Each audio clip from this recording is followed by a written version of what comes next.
बच्चों बच्चों आज मैं लेके आई हूँ कक्षा 9वीं की हिंदी पाठ्य पुस्तक लोकवाणी से दूसरी इकाई का 8वां पाठ। बच्चों इस पाठ का नाम है झंडा ऊंचा सदा रहेगा।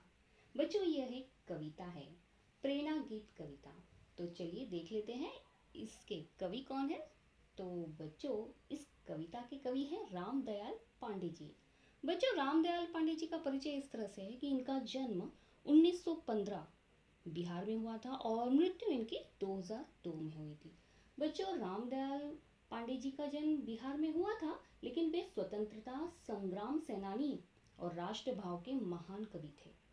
साहित्य को जीने वाले, अपने धुन के पक्के, आदर्श कवि और विद्वान संपादक के रूप में प्रसिद्ध रहे हमेशा, और उनके संस्थाओं से वे हमेशा जुड़े रहे हैं। बच्चों ये कविता एक प्रेरणा गीत है, हमें प्रेरणा देती है। और इस पद्य संबंधी इस तरह से है कि प्रेरणा गीत हिंदी साहित्य की हमेशा से एक महत्वपूर्ण विधा रही है। बच्चों प्रेरणा गीत जो होता है ये हमारे दिलों में उतरकर हमारी जिंदगी को संघर्ष करने की शक्ति और आगे बढ़ने की हमेशा प्रेरणा देती है। ये रही ये पद्य संबंधी। अब देखते हैं इस कविता की प्रस्तावना। बच्चों प्रस्तुत कविता में झंडा ऊंचा रहेगा में कवि पांडे जी ने अपने देश के झंडे का जो गौरव गान किया है उसे विभिन्न स्वरूपों में यहाँ प्रस्तुत किया है। तो चलिए देखते हैं कविता को। वो इस तरह से है, झंडा ऊंचा सदा रहेगा। कविता का शीर्षक है, इस तरह से कविता है, ऊंचा सदा रहेगा, ऊंचा सदा रहेगा, हिंद देश का प्यारा झंडा ऊंचा सदा रहेगा, झंडा ऊंचा सदा रहेगा। बच्चों इन पंक्तियों का भावार्थ इस तरह से कवि यहाँ बताते हैं कि कवि कहते हैं कि देश के जो तिरंगे झंडे का जो गौरव गान करते हुए कहते हैं कि ये सर्वदा ऊंचा रहेगा, सदा ऊंचा रहेगा। भारत देश का प्यारा झंडा हमेशा ऊंचा रहेगा। इस तरह से वो गुणगान करते हैं। अगली पंक्तियां देख लेते हैं। वो इस तरह से है, तूफानों से और बादलों से भी नहीं झुकेगा, नहीं झुकेगा, नहीं झुकेगा, झंडा ऊंचा सदा रहेगा, झंडा ऊंचा सदा रहेगा। बच्चों इन पंक्तियों को कवि कहते हैं कि हमारे देश का झंडा तूफानों और बादलों से भी नहीं झुकेगा, अर्थात बड़े से बड़े शत्रुओं के आक्रमण से भी नहीं झुकेगा, कभी नहीं झुकेगा। यह झंडा हमेशा ऊंचा रहेगा। इस तरह से बताना चाह रहे हैं। तो देखते हैं अगली पंक्तियों में क्या कहते हैं। केसरिया बल भरने वाला सादा है सच्चाई, हरा रंग है हरी हमारी धरती की अंगड़ाई, और चक्र कहता कि हमारा कदम कभी न रुकेगा, झंडा ऊंचा सदा रहेगा।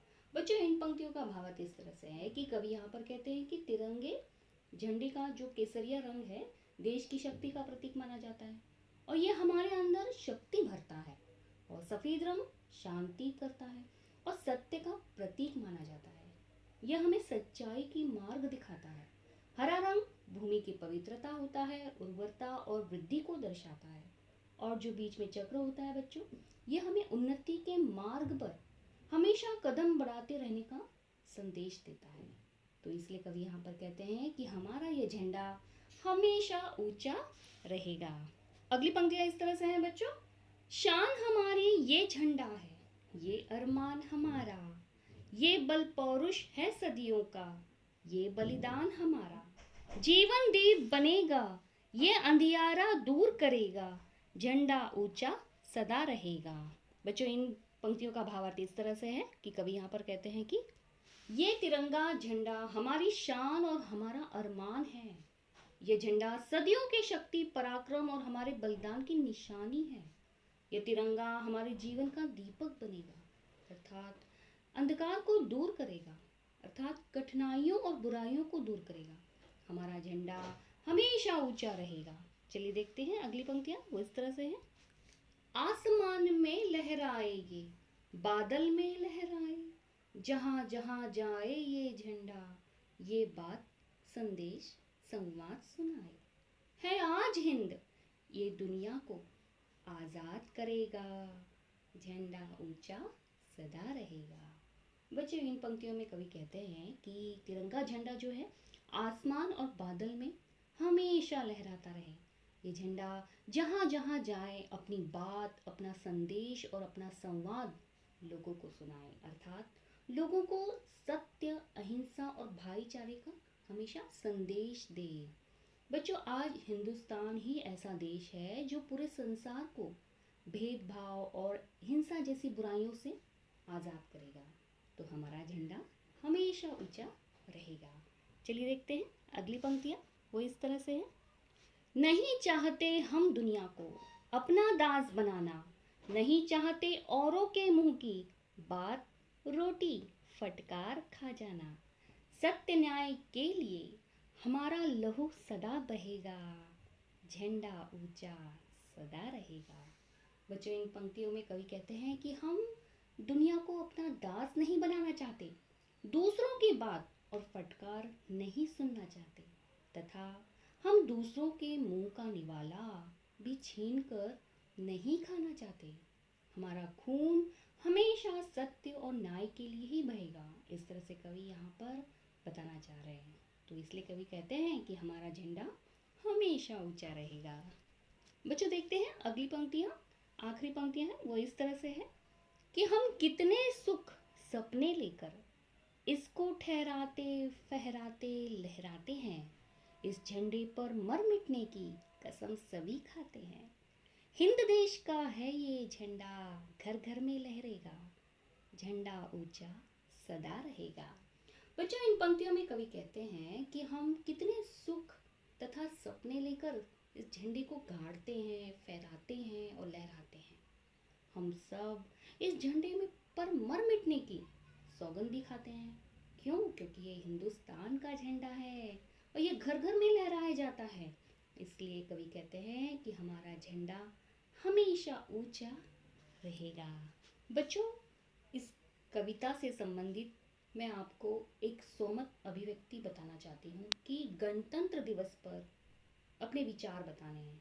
तो उसका उत्तर इस तरह से होगा कि जो गणतंत्र दिवस हम मनाते हैं, हम भारतवासी हर वर्ष 26 जनवरी को गणतंत्र दिवस के रूप में मनाते हैं। और 26 जनवरी 1950 को आपको पता होगा कि हमारा देश गणतंत्र हुआ था।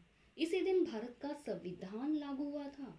गणतंत्र दिवस पर भारत के राष्ट्रपति दिल्ली के इंडिया गेट पर झंडा फहराते हैं तथा राष्ट्रगान के बाद एक परेड का भी आयोजन किया जाता है।